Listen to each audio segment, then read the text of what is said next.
Әмді başqa bir ayet üstüde toxtalaylı.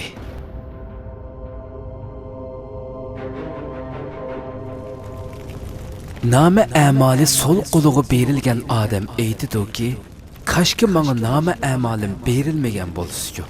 Hesabımның nime bolğanlığını bilmesem idim. Dünyada ölümüm, hayatımni ahırlaştırsucu. Mal mülküm bana hiç nersige esqatmadı. Mening huququm qo'limdan ketdi. Allah devzaqqa muakkal farishtalarga aytadi. Uni tutinglar, taqoq selinglar. Ondan uni devzaqqa tashlanglar.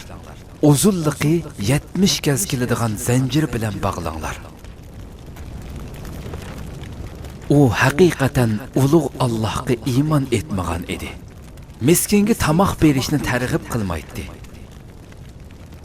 Bugün onunğa bu yerde onundan azapni kötürüp etadigan dost yoktur.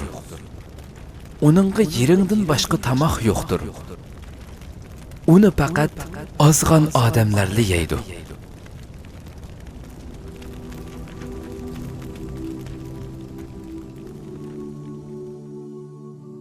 Ey nefsim, kitabı sol taraftan berilgenlerinin halini anladın mı? Ular qanchalik pushaymon ichida har vaqt kashki deydi. Jahannam kashki deguchilar bilan to'lgandir. Kashki kitobim menga berilmasa edi. Hisobimning nima ekanligini bilmasamdim deyishidi. Kashki o'lim hayotning oxiri bo'lsa, ya'ni o'limdan keyin qaytadan tirilish bo'lmasa deyishidi. Acaba bu qandaq ahvol?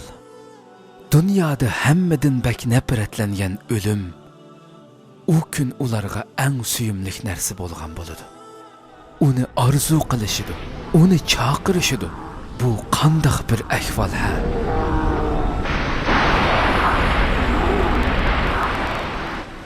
Ey nafsim, anglagan bu azaplarga qarshi seni kim qo'g'daydi? Saltanatingmi? Avlodlaringmi? Mal dunyoringmi? Yoki biz bilmaydigan yordamchilaring bormi? Halbuki Alloh taolo u kunda ularning hech bir do'sti bo'lmaydi. Mollari va bolalari ularga foyda elib kelmaydi deb buyurdi. Rabbingning so'ziga ishonmamsan?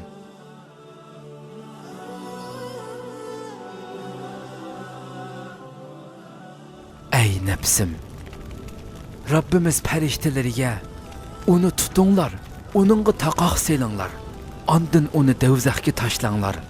Uzunliqi 70 gaz keladigan zanjir bilan bog'langlar deb buyruq qilganda haling qandoq bo'lar? Ibn Abbas radhiyallohu anhu bu zanjir haqida shundoq degan. Bu zanjir kishining oriqsidan kirgizilib, og'zidan chiqariladi. Ondan chekatkilar axlat atrofiga tizilgandek, ularmi tiziladi va asla o'ri turolmaydi.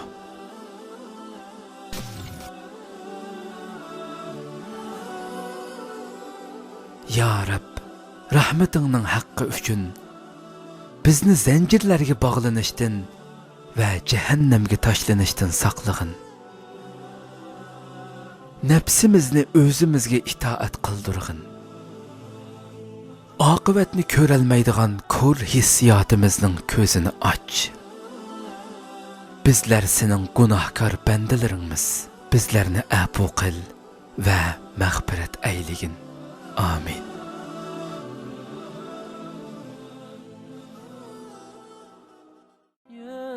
Ya